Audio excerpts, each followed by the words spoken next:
Hello everyone. If you are new to the channel, welcome. Otherwise, welcome back. In this video, we are going to cover an important event in financial history, the 2007-2008 financial crisis. I will try and go over various aspects relating to this topic. It will not be a complete overview of the event, but by the end of the video, you hopefully will have a more rounded idea of what happened and why. So let's get into it. So what was the crisis? In essence, it was a global financial meltdown, resulting in the collapse of many financial institutions, caused by toxic assets and questionable risk processes by the financial industry, culminating in the year 2008. To understand what happened, we need to look at the background of the crisis. The crisis was not the result of a singular event, but of several that opened the way for the financial industry to increase its risk, become unstable, and eventual collapse.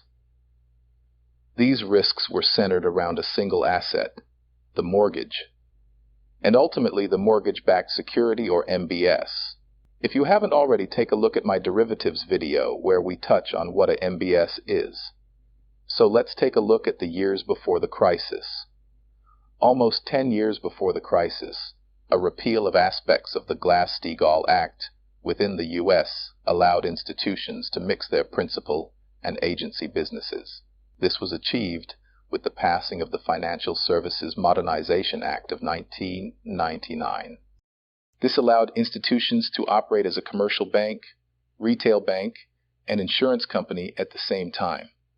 An example of this is Citigroup, a year before the act was passed, Citicorp, a commercial bank, and Travelers Group, an insurance company, merged to form Citigroup in 1998. Even before this time, the Glass-Steagall Act was slowly relaxed via other legislation, allowing things like commercial banks to venture into investment banking and allowing them to engage in stock and insurance brokerage. The Financial Services Modernization Act also failed to give the SEC, the Securities and Exchange Commission, powers to oversee these new institutions.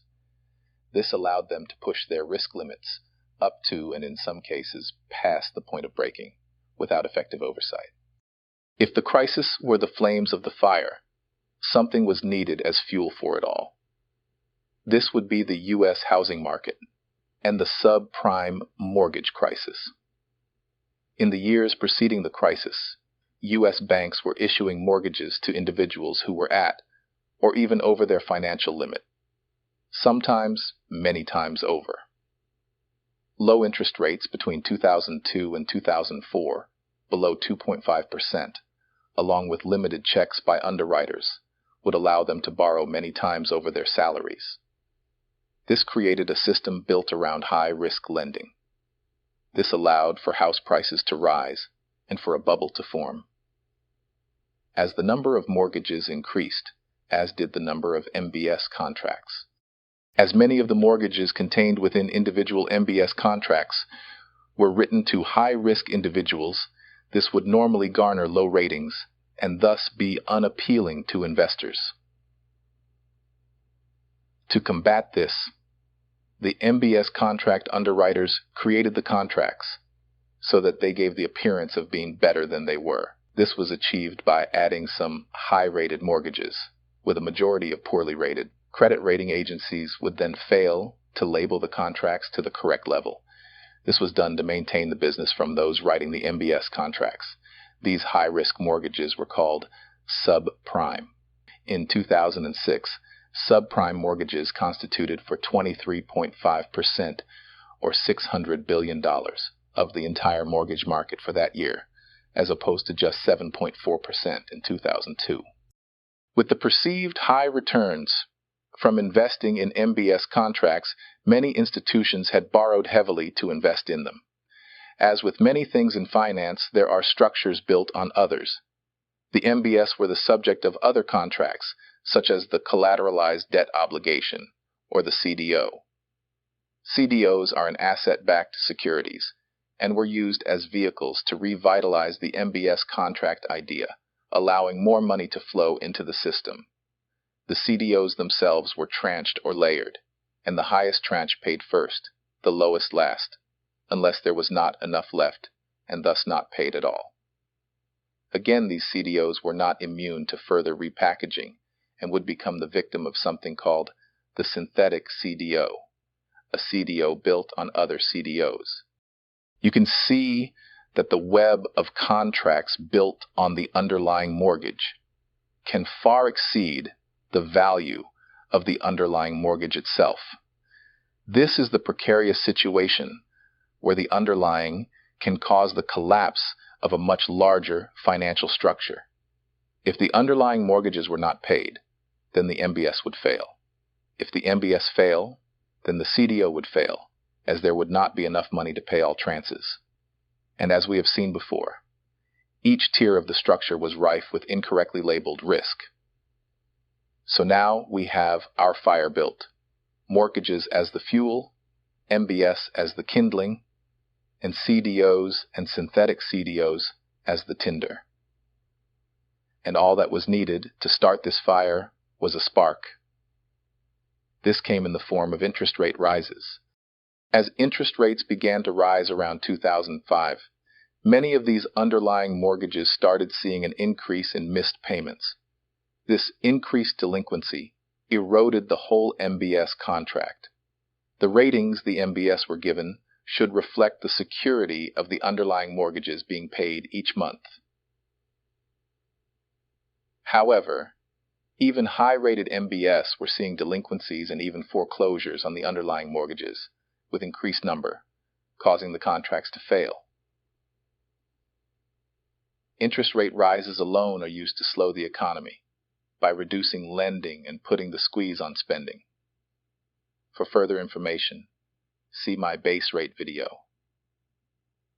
Since many households were already leveraged up to their maximum, once the mortgage teaser rates expired, mortgage repayments increased dramatically.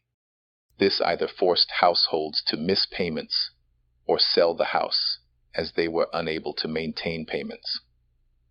Refinancing became unavailable as banks withdrew lower rates, which fell below the base rate. They also began being more stringent on applications and simply rejected all but the lowest risk applicants. As the number of delinquencies increased, banks were forced to foreclose on houses as people were simply unable to pay. This inevitably led to a decrease in house prices, and demand for mortgage-backed securities dried up almost instantly. As MBS contracts derived their value from mortgage payments and house prices, a drop in both meant the failure of the security. This in turn meant CDOs failed. Along with it, the synthetic CDO markets. These assets had gone from risky to toxic. Inbound payments on these contracts stopped, as there were no underlying mortgage payments to fund them. There was also no market to sell MBS or CDO contracts. This evidently caused huge losses for any investor who held them. Hundreds of mortgage lenders saw bankruptcy during this time. This was due to them making money on writing the mortgage, and not on the interest withholding the mortgage itself. Once written, these mortgage lenders would sell the mortgage to a bank, who would in turn bundle these into various MBS contracts. Major banking institutions saw massive losses, totaling in the billions of dollars. In July 2007, Stearns disclosed that two of its major subprime funds had lost nearly all of their value. In September, Stearns posted a 61% drop in profits due to their hedge fund losses. In November, they wrote off another $1.2 billion of mortgage securities and were subsequently downgraded by Standard & Poor's from a AA to a single A credit rating. Bear's stock continued to drop, and on March 16, 2008, Stearns was sold to JP Morgan at a price of $2 a share, after trading at $172 in January 2007 and $93 a share in February 2008. JPM would reach a new agreement as part of a Bears shareholder class action suit and increase the value of the buyout to $10 a share, which priced the bank at $1.2 billion. Bear would not be the only victim of a buyout. Lehman Brothers suffered a similar fate. In 2008, Lehman held large positions on subprime and lower-rated mortgage tranches. As such, they suffered huge losses. In the second quarter of 2008, they reported a loss of $2.8 billion, and their share price dropped 73%. Even after a management reshuffle, a reduction of headcount, and several attempted buyouts to stabilize the share price, the price continued to drop. On September 10th, Lehman reported another $3.9 billion loss, and on the 11th, the share price dropped another 40%. On Saturday, September 13th, talks were held with various institutions in regards to a buyout. One with Barclays was all but secure until the Chancellor of the Exchequer of the UK refused to allow the sale to complete, due to it being seen as importing toxic debt into the UK. At 1 a.m. Monday, 15th September 2008, Lehman's announced it would file for Chapter 11 bankruptcy protection. It would cite they had $613 billion of banking debt, $155 billion of bond debt, and $639 billion of assets. The response from the market was the largest single-day's drop of the SP 500 index since the September 11th attacks, at just over 504 points. Over the coming days, assets from the Lehman bankruptcy were liquidated and sold off to willing buyers, with many of its non-toxic assets sold to the likes of Barclays, this being its USA business, and Nomura Holdings, its Asia business. The liquidation of Lehman's brokerage unit was complete on the 28th of September 2022.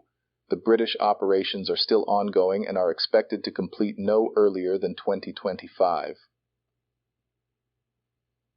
Washington Mutual, a savings bank holding company based in Seattle, parent company of WaMu Bank, filed for Chapter 11 on September 25, 2008, exactly 119 years to the day of its founding. WaMu was the largest bank failure in U.S. history based on assets under management. Other banking institutions were able to secure funding to offset the losses they had accrued. Merrill Lynch was purchased by Bank of America. Goldman Sachs and Morgan Stanley gained access to emergency funds from the Federal Reserve. The government-sponsored enterprises Fannie Mae and Freddie Mac were nationalized. These two entities insured over half of the U.S. mortgages at the time. Insurance giant American International Group, or AIG, were bailed out by U.S. taxpayers to the sum of $100 billion after they had insured mortgage-backed securities. All of this was to help stabilize the financial system. However, hundreds of investors were pulling their money out, and as such, money markets were brought to the brink of collapse. On the 3rd October 2008, the Emergency Economic Stabilization Act, also called the Troubled Asset Relief Program, TARP, was signed into law. This was a $700 billion bailout for the U.S. banking system. In December 2008, the Federal Reserve cut the federal funds rate to a range of 0% to 0.25% to help stability. This lasted until 2015. In 2009, unemployment peaked at 11%, roughly twice the pre-crisis rate. The fallout of the U.S. implosion was not localized. This would hit the world economy as many international institutions were heavily invested in the U.S. Central banks around the world were forced to buy up huge amounts of toxic assets from banks to bring stability to their markets. In the last quarter of 2008, over $2.5 trillion of debt and assets were purchased globally, and was the largest liquidity injection into the credit markets in history. Further effects were also felt in Europe. Greece was bailed out by the European Union at a cost of 45 billion euros to avoid a sovereign default. Iceland saw the collapse of 3 major banks. The UK experienced the first bank run in 150 years, with Northern Rock and Bradford and Bingley having to be nationalized. Bailouts were also made to Lloyds Banking Group, with the UK government taking a 43% stake, and the Royal Bank of Scotland, who were taken into majority public ownership of 84%. A system called quantitative easing was established in various countries to get liquidity back into the market, which would increase stability and confidence in the financial system. QE resulted in the increase of inflation in many countries. In essence, the crisis was caused by a mixture of fraudulent underwriting of assets, complexity of financial products, a lack of regulation and further deregulation, a failure of the risk pricing system, predatory lending, and individuals over-leveraging themselves. After the dust settled, the losers were the taxpayers. Toxic assets were brought by the central banks to be paid off with collected taxes, and banking industry was bailed out. Other than the stipulations imposed by accepting bailout money from the government, no direct sanctions or fines were brought against any of the banks who created the crisis, and many of the same executive-level directors still worked in the industry after the crisis, which occurred on their watch.